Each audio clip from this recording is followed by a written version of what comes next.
여러분, 오늘 저녁국이나 찌개를 끓이실 때 대파를 손질하면서 흰 뿌리 부분을 아무 생각 없이 쓰레기통에 버리신 적 있으신가요? 사실 우리 대부분이 그렇게 하고 있습니다. 파의 초록 잎이나 흰 줄기 부분은 열심히 썰어 넣으면서 정작 그 아래 지저분해 보이는 수염 같은 뿌리 부분은 당연하다는 듯이 잘라내 버립니다.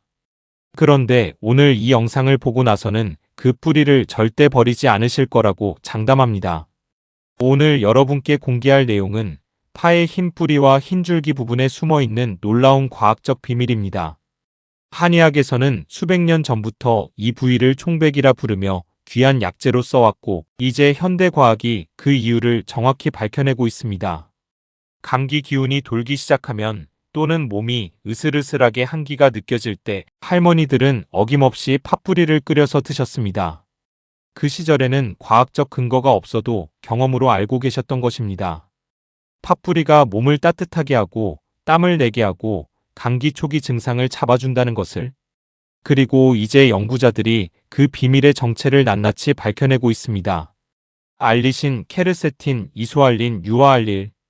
이 이름들이 낯설게 느껴지시더라도 걱정 마세요. 오늘 영상을 끝까지 보시면 이 성분들이 우리 몸 안에서 어떤 놀라운 일을 해내는지 완전히 이해하실 수 있을 겁니다.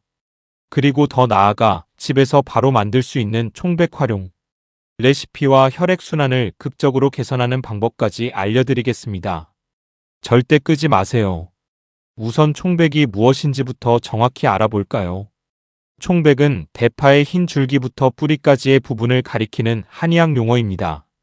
우리가 보통 요리에 쓰는 대파의 흰 부분과 그 아래 잘라내 버리는 흰 수염 뿌리 모두를 포함합니다. 동의보감에는 총백에 대해 맵고 독이 없으며 감기를 치료하고 땀을 나게 하며 양기를 통하게 한다라고 기록되어 있습니다. 여기서 양기를 통하게 한다는 표현이 현대과학 언어로 번역하면 혈액순환을 개선하고 혈관을 확장한다는 의미입니다. 조선시대 의서가 이미 정확히 파악했던 이 효능이 지금은 분자 수준에서 그 메커니즘이 하나하나 밝혀지고 있다는 사실이 정말 놀랍지 않으신가요? 자, 이제 총백 속에 어떤 성분들이 있고 그것들이 각각 어떤 역할을 하는지 하나씩 알아보겠습니다. 가장 먼저 알리신입니다. 파를 자르거나 다질 때 나는 그 특유의 매콤하고 톡 쏘는 냄새, 바로 알리신에서 나오는 것입니다. 알리신은 파를 비롯해 마늘, 양파 등 파속식물 전체에 들어있는 유황 화합물인데 특히 파의 흰 뿌리와 흰 줄기 부분에 가장 집중적으로 분포되어 있습니다. 알리신의 항균 작용은 수십 년간 광범위하게 연구되어 왔습니다. 그람향 성균과 그람음 성균 모두에 걸쳐 강력한 항균 활성을 보이는데 알리신이 세균의 황함유 효소와 결합하여 세균의 대사 자체를 방해하는 방식으로 작동합니다. 마치 세균의 엔진 오일을 오염시켜 엔진이 돌아가지 못하게 하는 것과 같습니다. 이 때문에 알리신은 항생제가 없던 시대에 전 세계 수많은 전통의학에서 감염 치료에 활용되어 온 것입니다. 더욱 주목할 만한 것은 알리신의 항바이러스 효과입니다. 최근 발표된 연구에서 알리신이 SARS-CoV-2에 감염된 세포에서 항바이러스 및 면역 조절 활성을 보인다는 결과가 확인되었습니다. 이 연구에서 알리신은 바이러스 복제를 효과적으로 억제하고 감염세포의 면역 반응을 조절하는 것으로 나타났습니다. 또한 별도로 진행된 시험관 내 연구에서는 알리신이 코로나 바이러스의 세포 침투 자체를 억제하는 효과도 확인되었습니다. 물론 이러한 연구 결과들은 아직 시험관 또는 세포 수준의 연구로 인체에서도 동일한 효과가 나타난다고 단정할 수는 없습니다. 그러나 알리신이 바이러스에 대한 강력한 잠재적 방어력을 가지고 있다는 점만큼은 분명합니다. 두 번째 핵심 성분은 이소알린입니다. 대파의 흰 줄기 부분에 특히 풍부한 이소알린은 파를 가열할 때 프로페닐, 시스테인 설폭사이드와 같은 유황 화합물로 변환됩니다. 이 변환 과정에서 생성되는 물질들이 면역 조절력을 높이는 동시에 항바이러스 작용을 발휘하는 것으로 연구에서 확인되고 있습니다. 파를 구웠을 때 또는 따뜻한 국에 넣었을 때 특히 효과가 좋다고 알려진 이유가 바로 여기에 있습니다. 가열이라는 과정이 이소알린을 더욱 활성화된 형태로 변환시켜주기 때문입니다. 세 번째 성분은 케르세틴입니다. 케르세틴은 파에 풍부하게 함유된 플라보노이드 계열의 항산화 물질입니다. 파속식물 중에서도 ALLIUM, FISTUL, OSUM, 즉 우리가 매일 쓰는 대파에 케르세틴과 함께 캠페롤이라는 플라보노이드가 상당량 함유되어 있다는 것이 연구에서 확인되었습니다. 이 케르세틴이 혈관과 관련하여 정말 놀라운 역할을 합니다. 케르세틴 보충이 고혈압 환자의 24시간 활동혈압을 유의미하게 낮추는 것을 확인한 연구 결과가 있습니다. 케르세틴이 혈관벽의 산화질소 생산을 증가시키는 방식으로 혈관을 이완시키기 때문입니다. 산화질소는 우리 혈관의 가장 강력한 천연 이완제로 혈관을 넓혀 혈류를 개선하고 혈압을 낮추는 핵심 물질입니다. 이것이 바로 총백이 혈액순환에 탁월한 효과를 보이는 과학적 이유입니다. 총백을 드시면 케르세틴이 혈관 내피세포에 작용하여 산화질소 생산을 촉진하고 이 산화질소가 혈관을 확장시키면서 좁아진 혈관 속으로 혈액이 더 원활하게 흐를 수 있게 됩니다. 막혀있던 수도관이 뚫리는 것처럼 몸 구석구석까지 혈액이 더 잘 전달되는 것입니다. 손발이 차가운 수족 냉증이 있는 분들, 항상 몸이 냉하고 혈액순환이 안 되는 느낌을 받는 분들이 총백을 꾸준히 드시면 개선 효과를 느낄 수 있는 이유가 바로 이 케르세틴의 혈관 이완 작용 때문입니다. 여기서 잠깐 정말 중요한 사실 하나를 더 말씀드리겠습니다. 총백의 유황 화합물들은 혈소판 응집, 즉 혈액이 뭉치는 것을 억제하는 효과도 있습니다. 혈소판이 과도하게 뭉치면 혈전, 즉 피떡이 생기면서 혈관을 막을 수 있는데 총백의 성분이 이 혈소판 응집을 억제함으로써 혈관 건강을 지키는 데 도움이 됩니다. 물론 이 효과 때문에 항응고제를 복용 중이신 분들은 과다 섭취에 주의가 필요합니다. 이 내용은 뒤에서 주의사항 부분에서 더 자세히 말씀드리겠습니다. 그런데 여기서 끝이 아닙니다.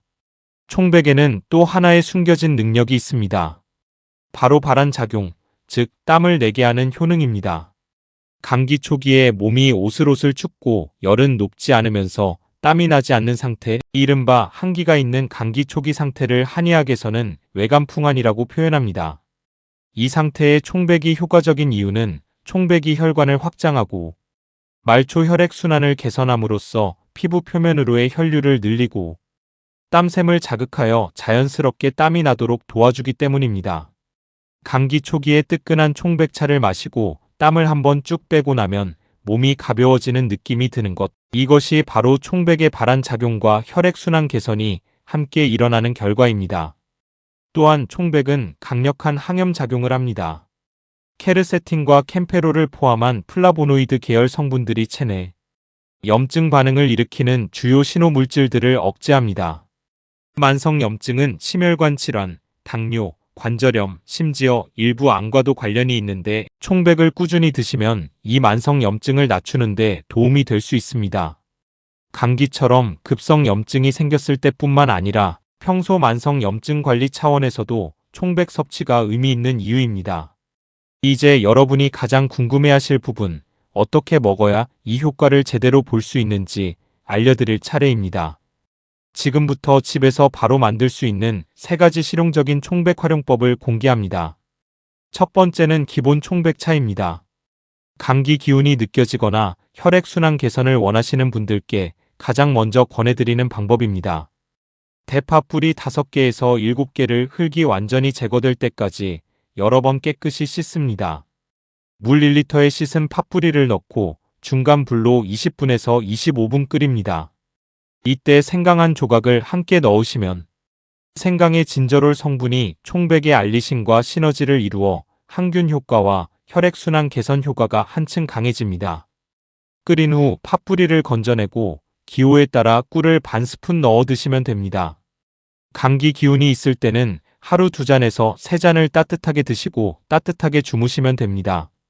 개운한 다음날 아침을 기대해도 좋습니다. 두 번째는 면역력 강화 총백 대추 생강차입니다. 이것은 단순히 감기 치료를 넘어 평소 면역력을 높이고 혈액순환을 개선하고 싶은 분들을 위한 장기 섭취용 레시피입니다. 팥뿌리 5개, 대추 5알, 생강 슬라이스 서너 조각, 물 1리터를 함께 중간 불에서 30분간 끓입니다. 대추는 면역세포 활성화와 스트레스 완화에 도움이 되고, 생강은 진저롤과 쇼가올 성분으로 혈액순환과 항염 효과를 더해줍니다. 이 세 가지가 만나면 혈관을 넓히고 면역세포를 깨우며 염증을 가라앉히는 세 방향의 작용이 동시에 이루어집니다. 하루에 한 잔씩 아침 식사 후나 저녁 식사 후에 따뜻하게 드시는 것을 권장합니다. 세 번째는 가장 간편한 방법인 총백된장국 황금 레시피입니다. 사실 우리가 매일 먹는 된장국에 총백의 효능을 그대로 녹여낼 수 있습니다. 된장국을 끓이실 때 대파를 넣으시는데 이때 초록 잎 부분만 넣지 마시고 흰 줄기와 뿌리까지 통째로 넣어주세요. 뿌리는 잘게 썰지 말고 통째로 넣어 끓이면 더 많은 알리신과 케르세틴이 국물에 녹아나옵니다. 된장 자체도 발효식품으로서 면역력에 좋으니 총백과 된장의 조합은 그야말로 면역 시너지의 완성입니다. 오늘 저녁 된장국 끓이실 때 팥뿌리를 버리지 말고 함께 넣어보세요. 이제 7일 실천 계획을 말씀드리겠습니다. 첫 번째 날부터 두 번째 날까지는 시작 단계입니다. 기본 총백차를 하루 한 잔 드시면서 몸이 어떻게 반응하는지 살펴보세요. 위가 약하신 분들은 식후에 드시는 것이 좋습니다. 세 번째 날부터 다섯 번째 날은 강화 단계입니다. 총백 대추 생강차를 하루 한 잔에서 두 잔으로 늘리고 된장국에도 팥뿌리를 통째로 넣어 드세요. 이 시점에서 많은 분들이 아침에 일어났을 때 몸이 더 가볍고 손발이 덜 차가운 느낌을 받기 시작합니다. 여섯 번째 날부터 일곱 번째 날은 점검 단계입니다. 일주일 전과 비교했을 때 몸의 변화를 느껴보세요. 손발의 온도, 아침 기력, 목과 목구멍의 컨디션 변화를 체크하시면 됩니다. 자, 이제 반드시 말씀드려야 할 주의사항들이 있습니다. 첫째로 위상 과다 또는 위궤양이 있는 분들은 총백차 섭취에 주의가 필요합니다. 총백의 알리신과 유황 화합물이 자극적인 성질을 가지고 있어 위 점막을 자극할 수 있습니다. 이런 분들은 빈속에 드시지 마시고 반드시 식후에 드세요. 그리고 증상이 악화되면 즉시 중단하시기 바랍니다. 둘째로 항응고제를 복용 중이신 분들은 반드시 담당 의사와 먼저 상담하세요. 총백의 유황 화합물이 혈소판 응집을 억제하는 효과가 있어 항응고제와 함께 복용하면 출혈 위험이 높아질 수 있습니다. 셋째로 과민한 피부를 가진 분들이나 파 알레르기가 있는 분들은 섭취를 피하거나 소량으로 시작하셔야 합니다. 파속 식물에 알레르기 반응이 있는 경우 두드러기나 소화기 불편감이 생길 수 있습니다. 넷째로 총백차나 팥뿌리를 과다하게 섭취하면 소화 불량이나 묽은 변을 유발할 수 있으니 적정량을 지켜주시기 바랍니다.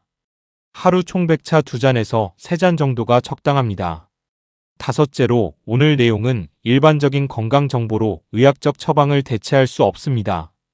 감기 증상이 3일 이상 지속되거나 고열이 동반되거나 증상이 악화되는 경우에는 반드시 의사를 찾아가시기 바랍니다. 총백은 건강 유지에 도움이 되는 식품이지만 질병 치료제가 아닙니다.